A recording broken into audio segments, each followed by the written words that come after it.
Sí. Presentar. Bien, ahora sí podemos empezar. Bueno, primero, gracias a todos por venir, por asistir. Para mí es un honor realmente presentarles el trabajo que hemos venido desarrollando. Le llamamos Cluster Summarization Engine. Vamos a empezar a hablar un poquito más de detalle de todo esto. Mi nombre es Gutenberg Mendoza, conmigo está Isaac Reyes y Jefferson Criollo, y bueno, les vamos a presentar lo que nosotros hemos realizado. Siguiente, por favor. Bueno, una pequeña introducción al componente en general de lo que nosotros estamos haciendo. Nosotros vamos a hacer hicimos un motor de resumen basado en agrupación, que le llamamos Cluster Summarization Engine. Y esto, bueno, será implementado en una interfaz web. El propósito de este proyecto es procesar... pongas aquí, por favor. Perdón. El propósito de este proyecto, bueno, es procesar un conjunto de datos, en este caso de respuestas abiertas. No solo se limita a respuestas abiertas, sino a cualquier tipo de estructura semántica que queramos analizar. Vamos a asignar cada una de estas respuestas a un grupo específico y luego en cada grupo se va a generar un resumen representativo. ¿Okay? Brevemente, el proceso empieza con la etapa de generación de embeddings, como pueden ver. Posteriormente se generan grupos de contexto y posteriormente los resúmenes con un Large Language Model. ¿Okay? Entonces, siguiente, por favor. Esta es una breve visión bastante general de lo que estamos haciendo. Es este proceso, ¿no? Tenemos datos sin ninguna estructura, los estructuramos en un tipo que vamos a especificar más adelante. Esto entra al motor de clusterización, donde se generan los grupos, y luego entra al motor de resúmenes. Siguiente, por favor. ¿Ok?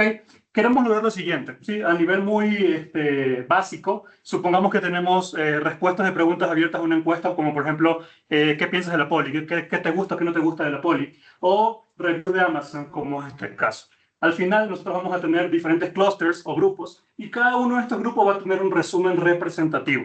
En este caso, la estructura semántica es una oración, por ejemplo, pero no se limita a esto, ¿no? Esta estructura puede ser una conversación completa, ¿sí? Y podemos analizar esa estructura en general, por ejemplo, de un call center o cualquier otro tipo de interacciones. Siguiente, por favor. Ok, entonces empiezo como tal con mi componente, que es el Cluster Engine. Siguiente, por favor. Ok, el Cluster Engine recibe la data estructurada, ¿sí? Perdón, recibe la data cruda, la estructura, y empieza con un proceso. Primero pasa por un modelo de embeddings, luego pasa por una etapa de clusterización, de agrupamiento, y luego pasa por un proceso de asignación de relevancia a cada punto. Ya vamos a ver por qué. Siguiente, por favor. Bueno, este motor como tal del que vamos a hablar es el que se encuentra arriba a la izquierda, pero este va a ser expuesto por medio de una API REST. ¿Ok? Esta API REST, por otro lado, va a tener con Celery una cola de tareas asíncronas. ¿Para qué? Porque estas tareas que se van a ejecutar en el Cluster Engine pueden tomar tiempo. Entonces, el cliente que hace uso de la API REST no es una buena experiencia que espere todo el tiempo que puede tomar eso, por eso generamos una cola de tareas. Entonces, a nivel de ingeniería de software lo vamos a ver al final. Siguiente, por favor. Ok, entonces definamos un poco el conjunto de datos. Definimos el conjunto de datos como X, en donde vamos a tener Q, que es la pregunta abierta fija para nuestro caso de estudio, y R sub I, que van a ser las iésimas respuestas a esta pregunta abierta. ¿Ok? Desde I hasta N, siendo N el número del conjunto de datos que nosotros vamos a analizar. Siguiente, por favor. Ok, entonces, una vez que ya definimos el conjunto de datos, vamos a ver cómo se representa esto en el espacio de embeddings. En este caso, bueno, breve introducción, un embedding no es nada más que la representación vectorial de una palabra en un espacio de contexto, un espacio vectorial, y vamos a detonar a Q como la pregunta y es Q como el vector de embedding de dicha pregunta, ¿ok? De la iésima y, en este caso de la pregunta, es fija como podemos ver, y el embedding de cada una de las respuestas va a ser E sub R sub I de iésima con cada una de las respuestas. Entonces, ¿qué vamos a ver al final? Vamos a ver un tipo de matriz donde tengo fija la pregunta con su embedding y cada una de las respuestas a esa pregunta, ¿no? Aquí está, me gusta la poli porque es bonita, me gusta la poli por bla, bla, bla, cada uno de esos. ¿Cuál es la dimensión como tal de este espacio? La dimensión es R a la D, que sería la dimensionalidad del modelo de Embeds. Para este caso usamos el modelo Cohere Embed Multilingual, que tiene 1024 dimensiones. ¿Ok? Siguiente, por favor. Ok, entonces hasta el punto anterior ya tenemos los embeddings, ya tenemos etiquetado cada una de las preguntas con sus embeddings, todo bien, todo bonito. Ahora sí, empecemos a agrupar. Entonces utilizamos el algoritmo K-means, en donde en la propia naturaleza del algoritmo, nosotros podemos hacer uso del concepto que está detrás de los embeddings. ¿Ok? Entonces el embedding es una representación semántica de la palabra. Si nosotros agrupamos eso, dado ciertos centroides aleatorios que luego van a converger en uno solo, vamos a tener grupos de contexto con la calidad del embedding general. ¿Okay? Y eso es lo que hacemos aquí. Entonces, al final del día, vamos a tener cierto grupo de conversaciones, cierto grupo de respuestas agrupadas por contexto. En un lado van a estar las respuestas que tienen que ver con las personas que les gusta la poli por su infraestructura, en otro lado las personas que les gusta la poli por la calidad de docentes, en otro lado, etcétera, etcétera, etcétera. Eso lo tenemos a nivel abstracto acá. Siguiente, por favor. Bueno, esto simplemente indico que se le va a etiquetar cada una de las respuestas a un clúster, donde yo voy a tener un dataset etiquetado con cada uno de los clústeres específicos, ¿no? Siguiente, por favor. Y al final yo tendría esta matriz, ¿no? Tendría el clúster al que pertenece, el vector de embeddings y posteriormente, si yo puedo enriquecer, puedo conectar con los datos anteriores, tendría aquí la respuesta en texto plano, ¿no? Para saber que la respuesta me gusta la poli porque tiene bonitos edificios, corresponde al clúster 1, en donde están todas las relacionadas. Siguiente, por favor.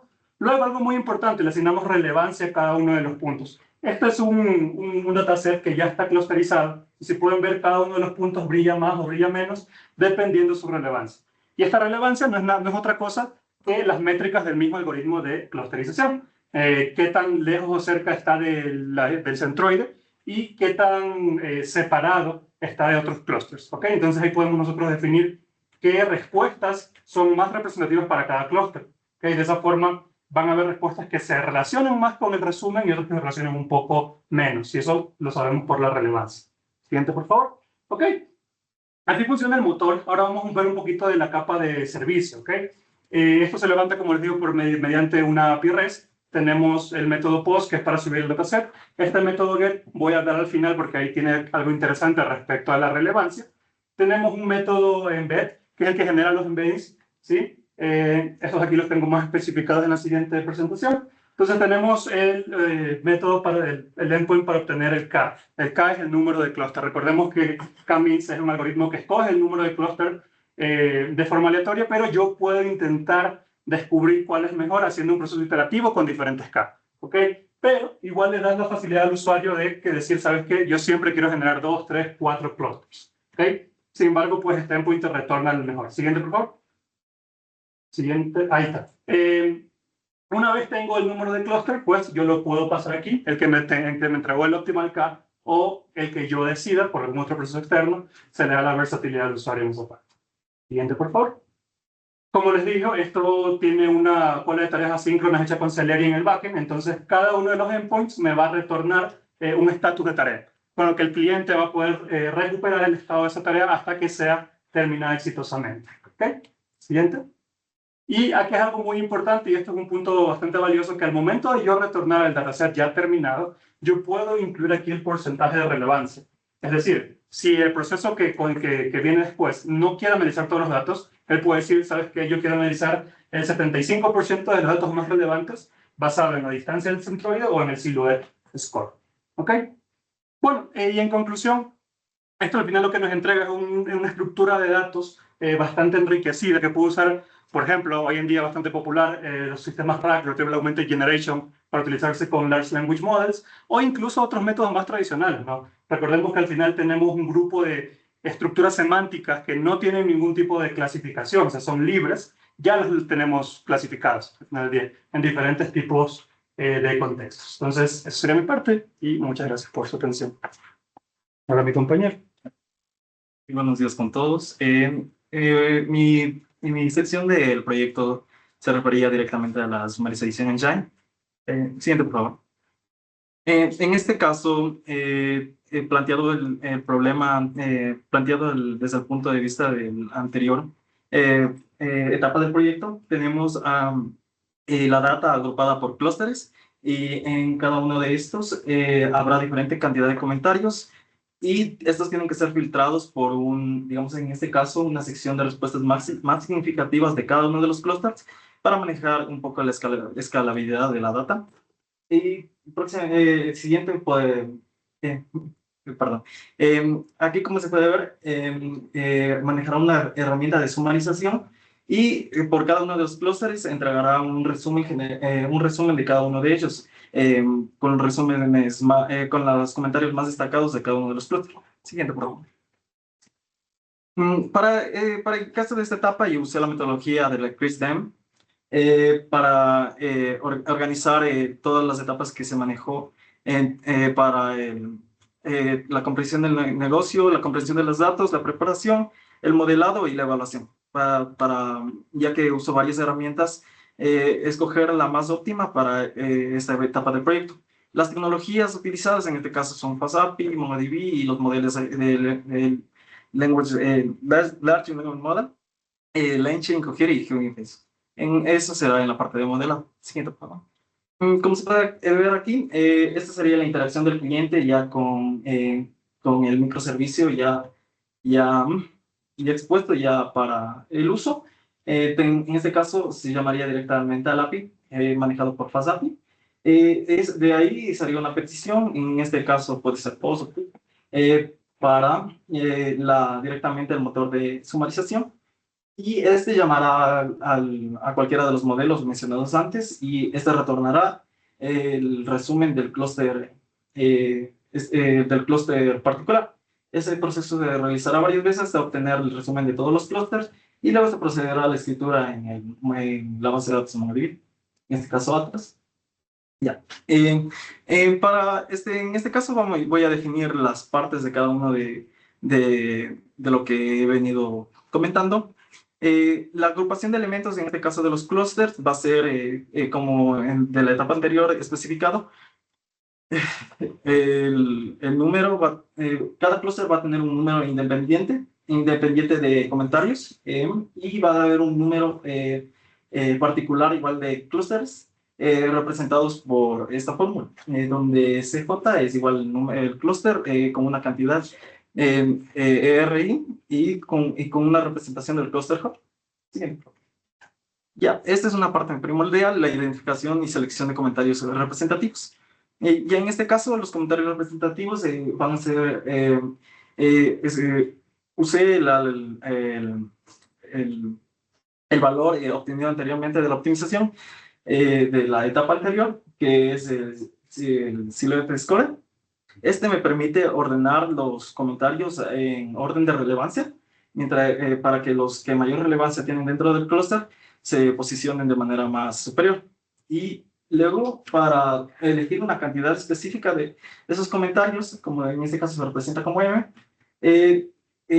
hice varios análisis tomando en consideración un número aleatorio o un número fijo, pero seguí el principio de Pareto, donde nos dice que el 20% de los comentarios tendrán la mayor cantidad de contexto. Esto va cambiando a medida que se integra más comentarios a la data, pero en un principio está para que maneje siempre un mínimo de comentarios por defecto y a medida que la data vaya aumentando, esta vaya tomando menos comentarios hasta que se maneje Big Data, en este caso más de 200 comentarios generales, ya comenzaría a tomar solo el 20% de ellos. Y por último, la generación del resumen, en este caso está representada por esta herramienta G, que puede ser cualquiera de las herramientas mencionadas anteriormente, y que producirá un resumen de cada clúster de los comentarios representativos enviados a este. Ya. Y en el área de modelado se analizaron las tres herramientas, estas, Hugging Face, Cohere y LangChain. A cada uno se le dio varias iteraciones con una data ya preparada, donde se le fue haciendo mejoras a cada una de las herramientas. Como digamos, en una primera iteración se pudo ver que a Hugging Face le faltaba más coherencia, por lo que se le cambió el modelo a un modelo VAR, o Kohiri que me daba respuestas en inglés en varios casos. Entonces se le aplicó un traductor LangChain a medida que fue avanzando las etapas de la iteración. Fue dando peores resultados o no se adecuaban correctamente, así que ese quedó descartado. Luego se le aplicó para aumentar más la coherencia y la relevancia con los comentarios, como se mencionó anteriormente, la selección de los 20 más representativos. Luego se optimizó, en este caso, Kohiri tiene la oportunidad de optimizar los properties, donde se incluyó las palabras clave de cada clúster. Se le escogió las 10 palabras clave para que a medida que se vaya haciendo la petición al servicio, no se pierda el contexto, incluso cuando se envíen comentarios muy fuera de lugar. Y luego se realizó varias iteraciones hasta cubrir todos los comentarios en su totalidad, porque como las herramientas tienen su límite de caracteres que se puede enviar, entonces para cubrir el 20% de todos los comentarios, sea cual sea, se realizan varias iteraciones hasta obtener un modelo optimizado de Kohiri y de Huygens. Y como último paso ya se hizo una evaluación a los resúmenes generados, una evaluación de calidad. En este caso usé el Silhouette Score para ver la relación semántica entre lo producido y lo que está dentro del clúster. En este caso se toman los comentarios representativos y el resumen final. Como se puede ver, tiene una mayor similitud semántica Kohiri, por lo que está acercándose mucho mejor a lo que contiene los comentarios destacados. Y mientras que Hugging Face tiene valores más bajos, por lo que no, en este caso no sería malo, pero el que va a ser más representativo el resumen sería Kohiri. Y con la capa de servicio, como se puede ver aquí, se puede interactuar directamente. Siguiente, por favor. Ya. En este caso, el usuario interactuará directamente enviando un CSV ya con los datos ya procesados anteriormente. Tienen que estar los datos completos. En este caso, el usuario deberá enviar estableciendo la columna en la cual se contienen los comentarios, ya que en mi caso ya no manejaría los embeddings, sino directamente ya los comentarios de los comentarios para que genere el resumen. Yes. Aquí siempre va a haber un status. Luego de enviado el dataset, se reenviará un ID que será usado para todas las próximas etapas. Todo el proceso es asincrónico, por lo que el usuario puede ver en cualquier momento en qué etapa se encuentra el proceso. Aquí, hasta que no esté completado, no tendrá nada almacenado en el MongoDB, los resúmenes. Y como último, aquí para obtener ya los resúmenes como tal, ya solo tendrían que ingresar el DATC ID cuando ya esté completado. Y como extra, aquí se puede obtener los comentarios destacados de cada clúster y las palabras clave que se generó para complementar el prop, para que se pueda ver en qué contexto se está manejando en general el clúster. Y como conclusión, este proceso de generación e implementación de este microservicio nos ayudaría a el análisis más a fondo de datos no estructurados para una toma de decisiones más sabia en este caso, y también para sistemas de retroalimentación, donde no se tiene claro un contexto en el cual se está manejando estos datos, simplemente se les da un tratamiento un poco más sencillo. Gracias. Muy buenos días con todos, estimado público y profesores. A continuación yo voy a presentar mi componente, que es prácticamente un front y un back con Next.js, FastAPI, PostgreSQL y Docker. Ya. Posterior a lo que conversaron mis compañeros, nosotros teníamos como tal todos los microservicios. Entonces, el alcance como tal y mi objetivo era hacer la visualización de los resúmenes como tal. Entonces, como pueden ver, esta es una primera etapa de lo que hicimos los tres para desarrollar los endpoints, tareas y para la visualización. Ya, como tal vamos a tener una visión general de la arquitectura inicial, que posterior luego mostraremos la final. Como pueden ver, por ejemplo, el usuario va a poder loguearse, va a poder subir un CSV, como tal, procesar, y asincrónicamente con los microservicios se mostrarán los resúmenes clusterizados. Listo. ¿Y cómo logré hacer esto? Usando una metodología de ágil híbrida. Entonces, para lo cual usé Kanban, ya que esto permite la visualización de todas las tareas y procesos que se van realizando, al igual que el WIP. Esto va a permitir que si existe algún cuello de botella, el equipo como tal va a permitir un enfoque más rápido y dinámico en la entrega de procesos. Para lo cual, esto también nos sirve la arquitectura de microservicios, el manejo de data eficiente y el escalamiento con AWS y Docker. ¿Por qué usamos esta metodología?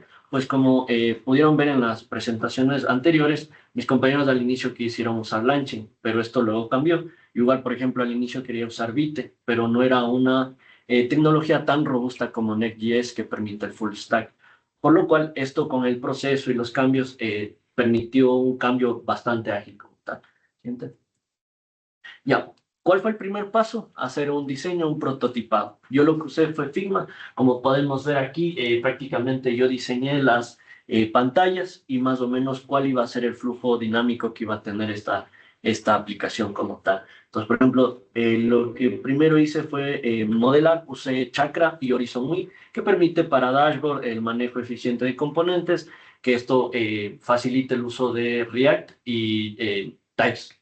Entonces, como podemos ver, aquí van a hacer flujos que nos permiten navegar y tener más o menos una noción al momento de desarrollar el código. Luego, tenemos el frontend, que prácticamente es Next.js. ¿Por qué usé Next.js? Pues como lo dije, permite el uso de componentes reutilizables.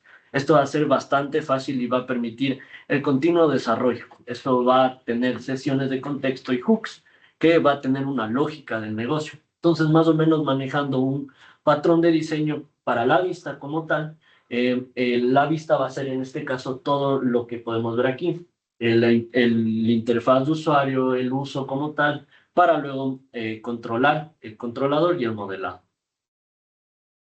Ya, ahora lo más importante como tal, uno de los componentes importantes es el controlador como tal, que es el Fast API. Entonces aquí, como podemos ver, tenemos para la autenticación, el usuario para que se pueda crear, para borrar. Entonces esto nos va a permitir tener una eficiente manejo de la gestión de la base de datos. Entonces el backend con Fast API va a ser crucial en este sentido. Caso contrario, no se manejará correctamente los datos ni de las personas ni de los datos que se suben.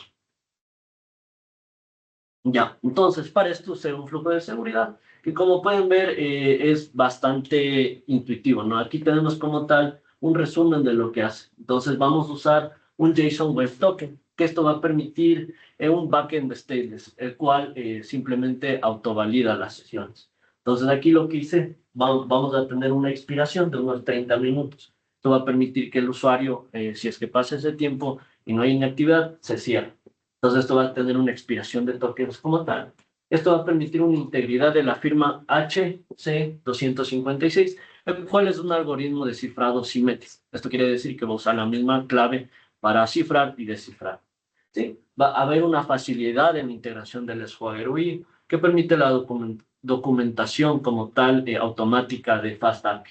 Entonces esto va a seguir una arquitectura de seguridad que permite los Bearer Tokens y las buenas prácticas de seguridad. Entonces, como pueden ver, ahí está más o menos un resumen. Y para la base de datos, lo que usé fue PostgreSQL. ¿Por qué usé PostgreSQL? Pues haciendo una investigación adecuada y en su debido información, PostgreSQL se lleva muy bien de la mano con Python. Como tal, vamos a usar también JSON y CSV, lo cual va a permitir en PostgreSQL una clusterización, lo cual hace que sea una base de datos, un sistema de gestión de bases de datos relacionales bastante robusto y escalable. Como podemos ver, igual, como comentaban mis compañeros, para Big Data. Entonces, como podemos ver aquí, tenemos los archivos que se van a subir dependientemente de los usuarios, independiente, los dataset ID, y con esto nos vamos a manejar. Esto va a ser clave para poder consumir los microservicios de mis compañeros. Entonces, esto va a ser lo más fundamental y nos va a permitir definir clúster, roles y usuarios. Ya, como tal, aquí tenemos más o menos una noción básica de lo que se hizo en la base de datos con el rol, el usuario y la tabla de clúster. Entonces, el dataset ID va a ser fundamental para poderse conectar y consumir los servicios. Ya, ahora vamos a hablar de la integración de los microservicios como tal.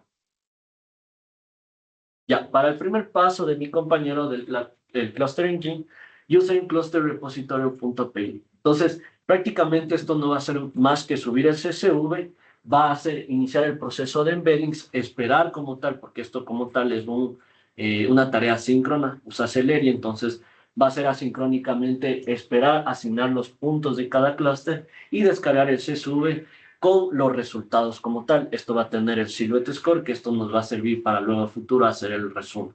Entonces, como pueden ver, el Process Cluster es del orquestador de todos los dos microservicios.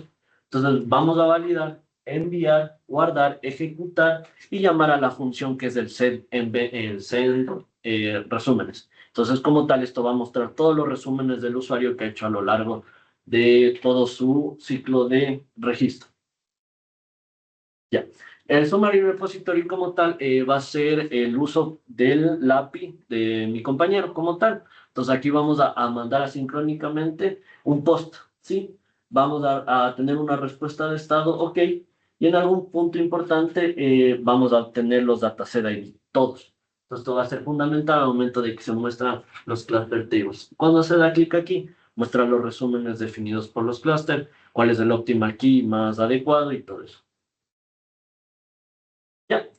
Ahora, vamos a hablar de algo muy importante y fundamental, que es el Docker Compose. Es importante aclarar que en este mundo actual siempre vamos a tener la arquitectura en la nube o en local. Entonces, el Docker Compose nos permite una portabilidad. Esta portabilidad va a ser eficiente al momento que queramos levantar toda la plataforma en algún servicio o instancia, en un servidor o instancia. Como pueden ver aquí, simplemente construimos Docker Compose y esperamos muy importante. ¿Por qué? Porque yo definí que al momento de que si no está healthy la base de datos, no se va a poder levantar el backend como tal. ¿Por qué? Porque es crucial que esté levantado primero la base de datos para que así se conecte con eso. Y finalmente el despliegue se hizo en AWS. Y eso sería todo. Muchas gracias, felicitaciones por el trabajo. Esta es una presentación, ¿no? Ya ustedes cumplieron con todos los requisitos académicos, no es un examen, no es una defensa. Sin embargo, pueden existir inquietudes, ¿no? Que podrían realizar alguna inquietud, alguna pregunta sobre esta presentación. Yo solo quería saber si como le hiciste en Postgres, no sé si le pondrías en un RDS y si la parte de frontend levantaste en una instancia o utilizaste Lambda para conectar con RDS.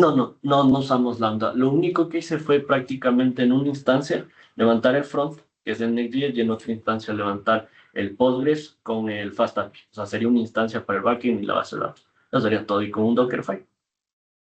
La inquietud que tengo, ¿no? En general, no sobre Chabón, sino sobre este tipo de tecnologías y herramientas, no es del sesgo de lo que se está hablando, ¿verdad?, de inteligencia artificial.